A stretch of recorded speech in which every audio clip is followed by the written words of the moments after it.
Bonjour. Et on se retrouve aujourd'hui, c'est pour une nouvelle vidéo où je vais vous expliquer un des sujets que j'ai étudié. Si vous n'avez pas vu celle d'avant, je vous explique que pour réviser, je me mets à expliquer ce que j'étudie à quelqu'un. Le quelqu'un, c'est ma caméra. Et donc par l'occurrence, une personne qui regarde cette vidéo. Donc j'ai déjà tourné du coup un essai et j'ai bien aimé faire ça. Ça m'a beaucoup aidé à retenir. Et du coup je recommence. Mais elle n'est pas encore postée, du coup les petits trucs d'amélioration. Si personne m'en a dit, si quelqu'un m'en a dit, je n'ai pas encore vu parce qu'elle n'est pas encore postée. Donc voilà. Mais du coup on va y aller, hein. On va pas tarder là-dessus. Alors je m'appelle Anne-Sophie, j'ai 23 ans. Petit disclaimer du coup, je suis pas psychologue. Je ne le suis pas encore et je ne sais pas si je le serai un jour, mais je fais des études en psychologie en Belgique. Et voilà un sujet que j'étudie, enfin plutôt que je dois étudier pour mon examen. Et aujourd'hui, on va parler d'insomnie. Voilà. Enfin, je vais essayer de beaucoup moins regarder ma feuille parce que j'ai vu dans l'autre vidéo que je regardais quand même assez souvent ma feuille, ma tablette. C'est parti. Quelques petites infos générales sur le sommeil. Un adulte en moyenne dort 7 à 8 heures. C'est en moyenne, ce qui veut dire que des statistiques qui sont prises sur beaucoup de gens. Genre, pas forcément du cas par cas. Genre, je connais beaucoup plus de gens qui dorment 6 heures par nuit que 8 heures. Une bonne nuit de sommeil, elle regroupe plus ou moins 3 à 5 cycles de 90 minutes de sommeil plus ou moins. Chez les jeunes adultes, donc je suppose les personnes d'à peu près mon âge, on peut retrouver une moyenne de sommeil de 9,2 heures. Voilà. C'est ouf quand même parce que je me dis, on dort pas, j'ai pas l'impression de dormir beaucoup, ou alors je dors pas beaucoup et puis d'un seul coup je dors énormément. C'est vrai que vu comme ça.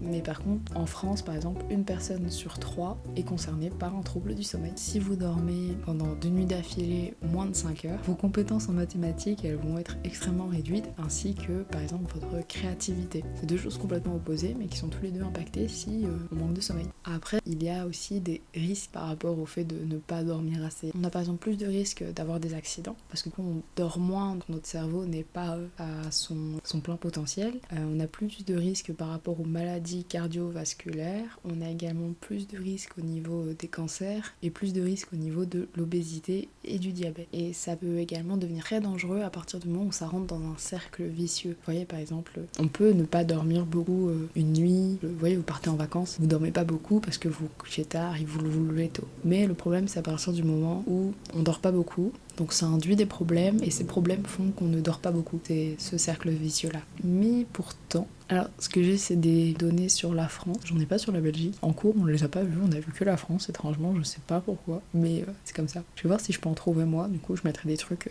en barre d'infos. Et du coup, par exemple, les Français, ils dorment 1h30 en moins qu'il y a 50 ans. Mais pourtant, on a toujours un Français sur 3 qui a des problèmes de sommeil. Il y a 45% des 25-45 ans qui pensent, enfin pas qui pensent, qui trouvent qu'ils dorment beaucoup moins que ce dont ils auraient besoin. Et il y a 13% des 25-45 ans qui pensent également que dormir est une perte de temps. Alors personnellement, je sais pas vous, mais dormir, je trouve ça quand même sympa, quand même cool en vrai. Maintenant, on va partir plus dans les troubles du sommeil selon le DSM. Donc le DSM, c'est un livre où il répertoriait tous les troubles mentaux. Je parle hyper calmement aujourd'hui. C'est Manuel diagnostique et statistique des troubles mentaux. Voilà, oui, c'est ça. On est à la 5e version aujourd'hui, ce qui veut dire qu'il y en a eu 4 autres avant. Dans le DSM, il existe 10 troubles ou groupes de troubles du sommeil. En premier, on a l'insomnie. Enfin, je dis en premier, mais on a du coup l'insomnie, dont je vais vous parler aujourd'hui. On a après l'hypersomnie, la narcolepsie, trouble du sommeil lié à la respiration. On a trouble de l'alternance veille-sommeil qui est lié au rythme circadien. Trouble de l'éveil du sommeil non paradoxal, les cauchemars. Trouble du comportement en sommeil non paradoxal. Syndrome des jambes sans repos. Et les troubles du sommeil induits par une substance ou un médicament. Je vais donc vous parler de l'insomnie aujourd'hui. Même moi, j'ai des problèmes de sommeil. Donc, l'insomnie, qu'est-ce que c'est ? L'insomnie, c'est des difficultés à dormir, à s'endormir ou à rester endormi. Et ça fait qu'une personne, par exemple, ne va pas dormir suffisamment. J'espère qu'on m'entend parce qu'il y a un avion qui passe à côté et je viens de remarquer que la fenêtre n'était pas fermée. Je viens de fermer la fenêtre, j'espère que je devrais pas tout recommencer parce que j'aurai la flemme. Mais la flemme. Mais c'est souvent pour ça que je suis fatiguée ou que je bâille très souvent. L'insomnie, c'est par exemple l'un des troubles qui est le plus fréquent chez les êtres humains.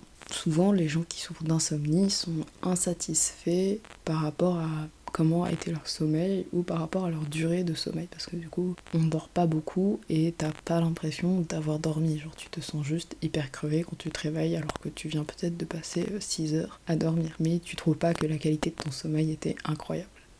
Et c'est principalement une des plaintes essentielles chez les insomniaques. Mais ça peut être dû par rapport à plusieurs choses. Par exemple, il y a des difficultés d'endormissement. Il y a aussi, par exemple, des difficultés à dormir d'une traite. Genre, par exemple, tu vas te réveiller en plein milieu de la nuit, tu sais pas pourquoi, tu vas rester éveillé 1 heure et puis tu vas te rendormir. Ou alors, tu vas pas savoir te rendormir parce que justement, tu as des difficultés d'endormissement. Parce que du coup, ton sommeil n'est pas maintenu. Ou par exemple, dans mon cas, t'as des réveils très précoces. Genre, je sais, ça m'est arrivé que mon réveil était à 7h du matin. Pour une raison inconnue, je me réveille à 4h30, 5h du matin, et je ne sais plus dormir après ça. Mais du coup, on revient aussi au truc d'avant. Donc, tu sais pas pourquoi, t'as un réveil précoce d'un seul coup, là, et t'attends juste. Tu sais rien faire. Tu te dis, de toute façon, tout le monde est endormi, tu n'as personne à qui parler, tu n'as pas forcément envie... Enfin, en tout cas, dans mon cas, j'ai pas forcément envie d'aller sur mon téléphone. J'ai pas envie d'écouter quelque chose. Je suis juste là et je me dis, mais pourquoi je dors pas? Et je me mets à penser, et du coup, je ne dors plus. C'est pas très chouette, je vous avoue. C'est des moments dont je ne suis pas très fan. Et ce que peut entraîner aussi des perturbations du sommeil, c'est par exemple, ça peut nous causer des soucis au niveau du fonctionnement habituel, genre par exemple au niveau du fonctionnement social, professionnel, à l'école. Si t'as pas bien dormi, clairement tu vas pas avoir envie d'aller travailler, t'auras pas envie de te lever et de faire ta journée, t'auras pas envie de discuter avec des gens, tu seras juste fatigué, ou alors t'arriveras vraiment pas à communiquer avec d'autres gens, ou juste tu vas prendre sur toi et puis au bout d'un moment tu vas craquer. C'est du coup les critères diagnostiques de l'insomnie dans le DSM-5. Pour soit qualifié d'insomnie, il faut que ça dure plus de 3 nuits par semaine, et ça au moins depuis 3 mois. Et bien sûr, il faut que ces difficultés de sommeil aient lieu alors qu'on a tout à fait un bon cadre pour dormir. Si par exemple je ne sais pas dormir parce que mes voisins font H24 du bruit, ou que par exemple les jeunes parents qui ont un bébé qui les empêche de dormir parce que le bébé ne fait pas ses nuits, enfin, c'est tous des trucs comme ça qui t'empêchent de dormir et qui ne comptent pas du coup dans les critères de l'insomnie. Il faut par exemple que tu aies un très bon lit, que ton environnement soit calme, enfin faut que tu puisses dormir de façon adéquate. Genre qu'une personne qui n'a pas de trouble du sommeil, elle pourrait faire sa meilleure nuit alors que toi tu y arrives pas. L'insomnie, c'est également pas mieux expliqué par un autre trouble du sommeil. On entend par là que c'est pas parce que par exemple t'es narcoleptique que tu vas avoir de l'insomnie, que c'est à cause de ta narcolepsie que t'as des insomnies. C'est ce qu'on entend quand on dit pas mieux expliqué par un autre trouble du sommeil. Des insomnies, elles peuvent aussi venir d'une substance. Donc par exemple, l'alcool, ça peut causer des insomnies. Certains médicaments, s'ils sont pris de manière abusive, ils peuvent aussi participer à l'insomnie. Et c'est du coup pas parce qu'il y a un autre trouble que l'insomnie sera dominante. Je sais pas si vous voyez, par exemple, une personne, elle a un autre trouble mental, et c'est pas à cause de ce trouble-là qu'elle sera insomniaque. L'insomnie, elle peut être présente du coup à cause de plein d'autres facteurs, et c'est ça qui fait qu'elle nous impacte autant, mais c'est pas forcément à cause d'un autre trouble. Et quand du coup on va se faire diagnostiquer pour aller pour insomnie, il faut préciser certaines choses. Par exemple, si c'est récurrent, donc il faut avoir au moins vécu 2 épisodes d'insomnie sur 1 an. Donc quand on dit 2 épisodes, c'est genre 2 fois, les 3 fois minimum par semaine sur une période de 3 mois. Donc il faut en tout que ça ait eu lieu minimum 2 fois. Donc si par exemple t'as eu 3 mois à un moment donné, 3 mois ça a été, et puis retour 3 mois, ou après si je comprends bien, je vous dis bien ce que j'étudie, je peux me tromper, bien entendu, je peux parfaitement me tromper, je suis pas psy, je suis pas médecin. Si je me trompe, n'hésitez pas à me le dire gentiment, genre de manière constructive, m'insultez pas parce que je me trompe. Si du coup c'est persistant, si ça dure depuis 3 mois minimum et que c'est consécutif, genre que ça s'arrête pas, je pense c'est que ça se reproduit, ça se reproduit souvent, alors je pense que c'est ça la nuance. Et après, il y a une toute petite exception qui peut être si c'est épisodique. Donc on entend par là épisodique, c'est comme un épisode. Si ça dure, imaginons pendant 1 mois, il y a ça, mais que ça a duré moins de 3 mois. On peut quand même catégoriser ça d'insomnie, mais insomnie de type épisodique. C'est toutes des petites nuances, mais la personne qui vous diagnostique, généralement, elle sait tout. Dans le tableau clinique de l'insomnie, on a du coup, comme je vous ai dit, plein du sommeil non réparateur, altération du fonctionnement de nous-mêmes en journée. Donc ce qui veut dire que par exemple on aura des somnolences, on sera extrêmement fatigué, par exemple pas savoir se concentrer, on va être très irrité. Et après on a aussi l'insatisfaction du coup qui est liée à la quantité de sommeil ou à la qualité. Si vous voulez savoir par exemple aussi, l'insomnie c'est une plainte très fréquente chez les étudiants. C'est un petit aparté quoi. Après on a les données épidémiologiques. Les données épidémiologiques c'est les données qui ont été rapportées où on explique par rapport à des études qui ont été faites. Est-ce que ça a été un facteur qui a influencé ou pas? Est-ce qu'il peut avoir une origine génétique? Enfin, tous ces trucs-là. Est-ce qu'il y a une prévalence femme-homme? Voilà. C'est dans ce sens-là. J'essaye de vous expliquer très bref sans les mots compliqués. Donc alors, en prévalence, par exemple. Donc la prévalence, je vous expliquais ça dans le dernier épisode. Prévalence, c'est le nombre à rapporter de personnes qui ont cette maladie dans la population. Au niveau de la prévalence, l'insomnie par exemple, c'est plus fréquent chez les femmes que chez les hommes. On pourrait dire un homme sur une femme et demie. Alors 1,5. Il faut pas oublier que ces études sont faites sur des gens qui ont été étudiés, mais c'est pas sur l'ensemble de la population terrestre n'a pas été étudiée. Moi, je n'ai jamais été étudiée, par exemple. Ce sont toujours que des statistiques. Mais voilà, statistiquement, du coup, les femmes souffrent plus d'insomnie que les hommes. N'oubliez pas, ces études sont faites sur des années, elles sont pas faites sur une journée. Comme je vous ai dit tout à l'heure, un tiers des adultes rapportent des problèmes d'insomnie. Il y en a par exemple 10 à 15% qui ont rapporté des problèmes durant la journée, donc comme je vous ai dit, irritabilité, somnolence, fatigue, et tandis qu'il y en a 6 à 19% des adultes présentent les symptômes d'insomnie. Comment s'installe l'insomnie? Donc comme je vous ai dit tantôt, l'insomnie elle peut être situationnelle, donc elle peut être persistante,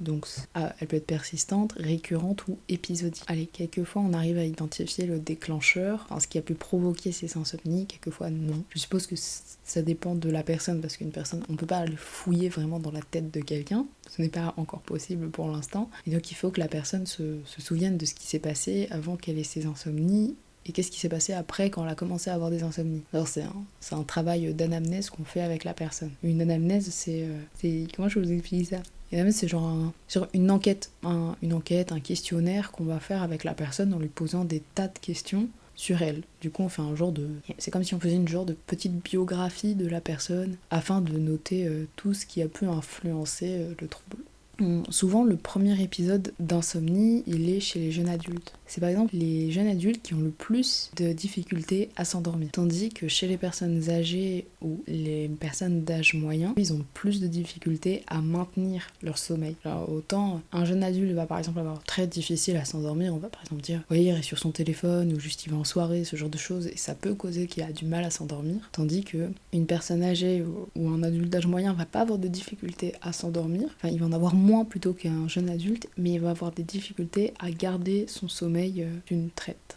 Après, on a les facteurs de risque. Les facteurs de risque, c'est qu'est-ce qui a eu le plus de chances de causer le développement de ce trouble-là. Donc, quels facteurs ont pu déclencher l'insomnie. Dans les facteurs de risque, on a les facteurs de risque environnementaux. Dans les facteurs de risque environnementaux, on entend par là le bruit, la lumière, genre imaginez que vous n'avez pas de rideau et vous vous levez directement avec la lumière du soleil. Il peut aussi avoir la température, si elle est trop basse, trop haute, du coup vous allez avoir froid, chaud et ça va vous réveiller. Parce que votre cerveau va vous alerter quand même en mode putain il fait froid ici ou il fait chaud. Enfin peut-être que tu te réveilles, vérifies ce qui se passe un peu. On a aussi au niveau de la génétique et de la physiologie. Comme je vous ai dit, vu qu'il y a plus de femmes qui souffrent d'insomnie que d'hommes, on a mis par exemple que être de sexe féminin ça pouvait être un facteur de risque biologique. Et il y a du coup l'héritabilité, donc le fait que ce soit héréditaire, mais c'est pas encore reconnu officiellement, c'est toujours une supposition que les insomnies seraient héréditaires, mais c'est pas encore prouvé officiellement parce que les études sont encore en cours là-dessus et il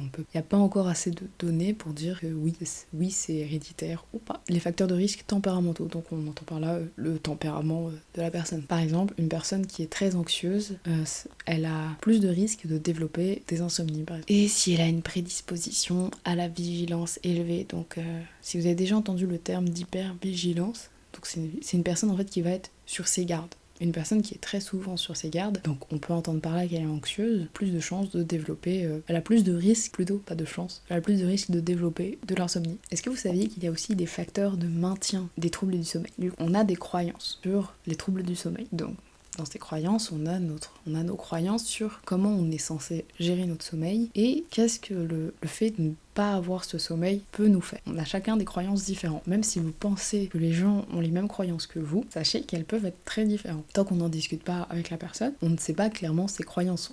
On les déduit souvent en se disant vas-y, cette personne a forcément les mêmes croyances que moi vu que je m'entends bien avec elle. Ces croyances en matière de sommeil, elles sont dues à des mauvaises habitudes, très souvent. Par exemple, une mauvaise habitude, c'est rester dans son lit. Vous voyez, les influenceuses disent, je dis influenceuses, mais les créateurs de contenu disent très souvent que pour démarrer bien la journée, il faut pas rester au lit sur son téléphone, vous voyez, il faut se lever directement et faire quelque chose. En fait, c'est un truc qui est très conseillé aux personnes qui ont du mal à dormir, c'est de ne pas rester dans son lit le matin, c'est de directement se lever et oui, de faire quelque chose. Genre si vous vous levez même juste pour aller aux toilettes, vous vous êtes levé de votre lit et c'est déjà pas mal. Après, faut essayer de pas retourner dans son lit, faut essayer d'enchaîner sur quelque chose d'autre, mais c'est déjà un grand pas de ne pas rester dans son lit dès le réveil. Enfin, je dis ça, mais je reste clairement dans mon lit dès le réveil parce qu'il faut le temps que je me signale en mode ok, faut se lever. Moi, il me faut à peu près au moins, je dirais un bon 15 minutes, 20 minutes pour que je me dise que je veuille sortir du lit, parce que souvent je me dis il fait froid en fait en dehors de mon lit, donc j'ai un peu la flemme. Mais je sais très bien que les moments où par exemple je me lève directement de mon lit, j'ai beaucoup plus facile à me mettre en route, genre à aller me laver, à aller déjeuner, à m'habiller, préparer mes affaires. Alors que quand je reste dans mon lit très longtemps, déjà je me sens fatiguée à être restée dans mon lit, puis j'ai été sur mon téléphone d'office. Et après, dès que je vois l'heure, je me dis merde, je suis en retard, faut que je me dépêche. Et je préfère largement prendre mon temps, par exemple. En mauvaise habitude, on a aussi avoir des horaires irréguliers. Les horaires irréguliers de sommeil font qu'on peut aussi développer plus facilement des troubles de sommeil. Alors le mieux, c'est la même chose que quand on nous dit quand on est petit qu'il faut avoir un petit horaire, qu'il faut aller au lit à telle heure et qu'il faut se réveiller à telle heure tous les jours. Peu importe ce qui se passe, qu'on soit en vacances ou pas, mais oui, quand on est en vacances, on n'a pas envie de mettre de réveil, mais en fait, après, au bout d'un moment, on a un horaire régulier. Même sans réveil, vous allez vous réveiller à la même heure que d'habitude, ou en tout cas aux mêmes zones d'horaire. Les siestes. Les siestes, ça peut être un grand sujet, mais faire une sieste à un moment inopportun ou d'une durée trop longue, c'est très contre-productif. Genre souvent on dit qu'une sieste doit durer entre 20 et 80, 90 minutes grand maximum. Genre si on veut faire une micro-sieste, c'est une sieste de 20 minutes. Après je sais qu'on peut augmenter à 1 heure ou à 90 minutes en fonction de ce qu'on veut, mais il ne faut pas faire une sieste de 2 heures, du coup c'est déjà beaucoup trop. Et aussi à des horaires random de la journée, genre vous n'allez pas faire une sieste à 18h. Après c'est tout à fait compréhensif si une personne elle a travaillé toute la journée, qu'elle en peut plus, qu'elle a travaillé la nuit, qu'elle veut faire une sieste, qu'elle veut aller dormir. C'est toujours à regarder au cas par cas aussi. Chaque situation est différente et chaque être humain est différent, mais comme je vous ai dit, on se base sur juste des statistiques et des études qui ont été faites auprès de gens qui ont bien voulu répondre à ces questionnaires et se laisser étudier. Enfin je dis questionnaires, mais je sais pas du tout comment ils ont récolté leurs données, mais souvent il y a les questionnaires, il y a les études en labo, en réel, il y a plein de sortes d'études différentes. Une mauvaise habitude aussi, c'est de prendre des somnifères sans vraie raison. Genre les somnifères, quand on a un vrai traitement, qu'on a vraiment un trouble du sommeil, les somnifères du coup sont là pour aider, mais ils ne peuvent pas être tout seuls. Après, je vais vous parler des traitements médicamenteux et des TCC. En fait, souvent ce qui est conseillé, c'est qu'une thérapie cognitivo-comportementale, elle peut être associée à de la médication pour justement faire plus d'effets, pour que du coup après la personne puisse se passer des médicaments, parce que souvent quand on ne prend que les médicaments tout seul, ça peut faire un effet rebond. Mais j'en parle après. Et il y a par exemple le fait de réduire ses activités en se disant je suis fatiguée, je vais pas aller faire du sport par exemple, je vais pas aller marcher, je vais pas aller en cours, je vais pas aller travailler. Genre réduire ses activités, ça peut être une très mauvaise habitude dans le sommeil, parce que si on le fait une fois, après ça passe. Une fois, on est fatigué, on n'a pas le courage de faire ça aujourd'hui. Mais le faire à chaque fois, ça peut faire qu'après on a un problème au niveau de la cortisol. La cortisol qui est une hormone très utile pour nous. Je pense même qu'elle est vitale. Oui, du coup, j'ai vérifié. La cortisol est vitale pour nous. Mais du coup, ces mauvaises habitudes, elles vont conduire à des croyances qui vont conduire à un hyper-réveil. Elles vont conduire à un hyper-éveil. Donc par exemple, on va être sur les nerfs. C'est dans ce sens-là. On va par exemple être très à fleur de peau, comme on dit. C'est à fleur de peau l'expression que je cherchais, par exemple au niveau des émotions. Une personne qui n'a pas beaucoup dormi, elle va plus facilement s'énerver, plus facilement pleurer, plus facilement être joyeuse, genre... Vous voyez par exemple quand vous êtes fatigué, que vous vous mettez à rigoler le soir, vous savez pas pourquoi, mais c'est juste vous êtes fatigué, vous rigolez pour rien. Donc vous allez plus être à fleur de peau émotionnellement. Ou par exemple au niveau cognitif, donc cognitif c'est au niveau on va dire cérébral, donc votre fonctionnement cérébral va être plus ralenti. Par exemple quand vous êtes fatigué, vous allez avoir du mal à lire, à faire des mathématiques, à vous souvenir de certaines choses. Et aussi au niveau physiologique, genre une personne qui ne dort pas beaucoup, elle va avoir par exemple des problèmes au niveau de sa régulation hormonale, elle peut avoir des problèmes aussi au niveau de la au niveau de la faim, je vais prendre cet exemple-là de juste manger. Et une personne du coup qui a des problèmes de sommeil, elle va par exemple plus trop sentir la faim. Elle va se sentir juste fatiguée et elle va pas avoir ce rythme régulier de manger aux heures conseillées. Enfin je dis aux heures conseillées, mais moi je mange clairement quand j'ai faim. Si j'ai soif, c'est que je suis déjà assoiffée. Donc j'ai supposé que si on avait faim, si on sentait cette sensation de faim, c'est qu'on était déjà affamé. Tout ça peut causer du coup un trouble de sommeil et ça va avoir des conséquences comme du coup la fatigue, perturbation de l'humeur, c'est un peu tout ce que je vous ai dit tantôt, fatigue, perturbation de l'humeur, concentration, problème au niveau de la mémoire, on va plus faire attention, par exemple une personne qui est fatiguée, elle va devenir par exemple plus maladroite que d'habitude, elle va peut-être oublier des choses que d'habitude elle n'oublie pas quand elle est dans son état